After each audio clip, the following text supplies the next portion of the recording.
காற்றினில் வரும் ஈரமும் செவியில் சொல் கீதமும். ஆகா, உணர்வா? அதில் போலதான் காதல். காதல் என்பது வெறும் வார்த்தையா அல்லது உணர்வா?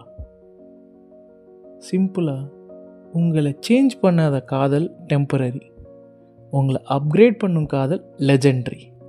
With that, less open my topic. காதல், பாவம், கவிதை, போயம். பாவம் நான் POVM, அதாவது பாயிண்ட் ஆஃப் EM, என்னோடய பாயிண்ட் ஆஃப் வியூ சொல்கிறது தான். நான் காதல், கவிதை, போயம். இது சிம்பிளாக சொல்லணுன்னா, நம்ம 10-12 வயசில் க்ரஸ்ஸு, 18-20 வயசில் ப்ரொப்போசல், 25 வயசில் சீரியஸ் லவ், 30-35 வயசில் ரெஸ்பான்சிபிலிட்டி, 40 வயசில் அண்டர்ஸ்டாண்டிங், 60 வயசில் கம்பேனியன்ஷிப். இப்படி ஏஜ் சேஞ்ச் ஆனாலும் காதலோட ஸ்டைல் என்றைக்குமே அப்கிரேட் ஆகிட்டு தான் இருக்கும். காதல் என்பது பட்டர்ஃப்ளைஸ் இன் ஸ்டொமக் மட்டும் அல்ல, சம்டைம்ஸ் பில்ஸ் இன் ஹேண்ட், உங்கள் கூட நிற்கிற துணையும் தான். Real love is not a drama, it is consistency. Real love is not perfect, is it patient. Real love is not possession, it is protection. Wait singles, you don't feel missings. நம்மளும் சிங்கிளாக இருந்து தான் இந்த இடத்துக்கு வந்திருக்கோம்.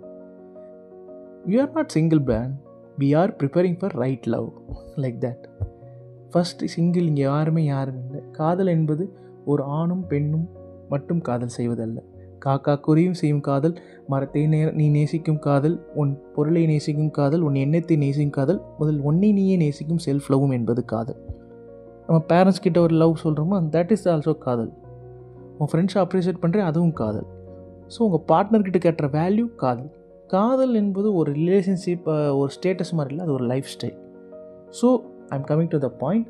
ஒரு long time ஒரு பாட்காஸ்டிங்கிறனால வந்துட்டு I want to share my அந்த கவிதை போயம்ங்கிறப்ப வந்துட்டு, இது கவிதை ஹைக்கூ மாதிரி இல்லாமல் ஒரு லாங் பேராபேஸாக காதலை பற்றி ஒன்று எழுதியிருந்தது.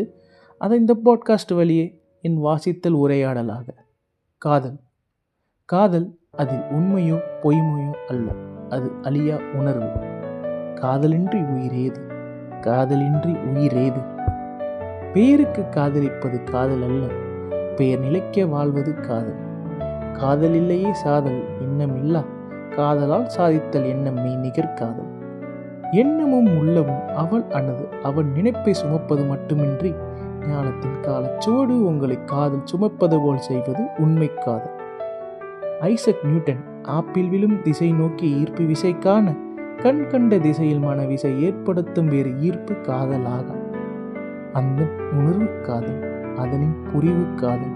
உண்மை காதல் பசி அறியா, நேரம் அறியா, ஆனால் வாழ்க்கை அறியும். ஆம், காதல் என்பது ஒரு சூப்பர் பவர் போலத்தான்.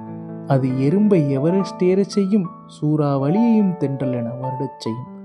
அன்பே சிவம், காதல் அந்த அன்பின் தவம். அன்பும் காதலும் ஒன்றே, அதனின் பரிணாமம் புரிதல் இன்றே. அத்தனையும் காதல் செய், ஐந்தினையும் காதல் செய்.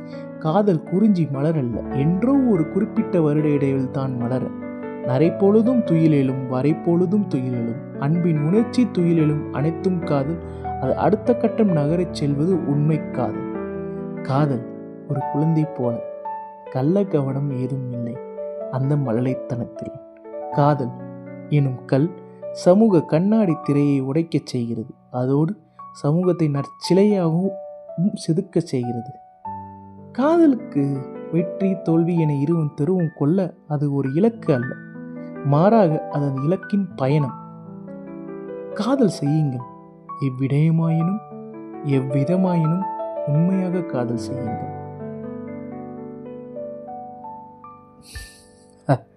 இது ஒரு லாங்காக நான் எழுதின அந்த காதல் கவிதை. இன்னொன்று கற்பனை காதலி. இது நான் மேபி என்னை ஃபாலோ பண்ணுற மேக்ஸிமம் அந்த ஃபேஸ்புக் வாலில் எழுதுனது, ஸ்டேட்டஸில் எழுதுனது தான். அந்த என் கவிதை தொகுப்புலேருந்து எழுதுனா இன்னொரு அந்த காதலர் தினத்துக்கு சம்மந்தம் ஒரு கற்பனை காதலி. இது எழுதி சுமார் 3 வருடங்கள் முன்னாடி எழுதின கவிதை தான். பார்ப்போம். எண்ணவன் எண்ணில் அவள், எண்ணமெல்லாம் அவள், காத்திருப்பது காதல்தான், காக்க வைப்பதும் காதல்தான். அவன் கண்களின் மேலுள்ள இரு புருவமோ கருவானவில், என்னிடமும் கருவானவில், ஆனால் கண்களை கீழ். இரவில் உறங்காது உள விழிப்போடு கண் விழித்ததால் வந்த கருவளையம் அது. பேச காத்திருக்கிறேன் இன்னும், வார்த்தை பரிமாற்றம் சிறிதாயினும் நம் கண்கள் பரிமாறம் பலவாகும். சந்திப்போமா? இன்னொரு கவிதை. ஏனோ மன உளைச்சல், உன் நினைவால் மனம் உளைத்ததாலா, அல்லது உன் கூந்தல் நறுமணத்திற்கு ஓமை தேட முடியாததாலா, அல்லது உன்னிடம் என்னை தந்துவிட்டு வெறுமனே நான் இருப்பதாலா, அதுவும் அல்லது இருமணம் சேர்ந்த நாம் திருமணம் செய்வதாலா? ஏன் இந்த ஆனந்த மன உளைச்சல்? ஆறுயிரின் உயிர் உரசல். காத்திருக்கிறேன், கானகத்தில் இல்லை, கனவிலும் இல்லை, கார்முகில் சுழந்த மரத்தடியில் உன் வீட்டிற்கு எதிர். இப்படி காதல், நட்பு, சமூகம் வந்து நான் பல சின்ன சின்ன ப்ராசஸில் ஒரு கவிதைன்னு சொல்ல மாட்டேன், என்னோட பாயிண்ட் ஆஃப் வியூவில் எழுதின ஒரு டிராஃப்ட் கதையும் தாண்டி நான் அதை பண்ணது. இப்படி இந்த வேலண்டைன்ஸ் டே பற்றி சிம்பிளாக சொல்லணுன்னா, இன்றைக்கி இருக்க டெலியூஷன்ஷிப்பு, சிச்சுவேஷன்ஷிப், பெஸ்டிஸ் எத்தனையோ போய்கிட்டு இருக்கு. இப்போ இதில் வந்து உண்மையான காதல் எங்கே இருக்குது? காதல்னாலே உண்மை தானே, உண்மையாக இருந்தால் தானே காதல் வரும். ஏன்னா டைம் பாஸுக்கு பண்ணுறதுன்னு வந்து நம்ம லவ்னு சொல்ல முடியாது. ஏன்னா வாட் எவர் வி லவ், அதை நம்ம ஏதோ ஒரு இன்னர் ஃபீல்டோட தான் லவ் பண்ணுவோம். So what ever you love, love strong, live deeper, feel prouder. Because when you love without fear, care without condition, stay without reason, இது எல்லாமே உங்கள் வாழ்க்கையை ரொம்ப அழகாக்கும். காதல் பாயிண்ட் ஆஃப் வியூவும் கவிதை போயும் உங்கள் வாழ்க்கையில் நீங்கள் உங்கள் காதலுக்கு ஒரு கவிதை சொல்லுங்கள், உங்களுக்கே ஒரு கவிதை சொல்லுங்கள். உங்கள் காதலருக்கோ காதலிக்கோ இன்று நீங்கள் அன்பை பரிமாறும் போல கண்ணாடியில் உங்களை பார்த்து ஒரு புன்னகையோடு இந்நாளை தொடங்குங்கள். நன்றி, வணக்கம், டட்டா.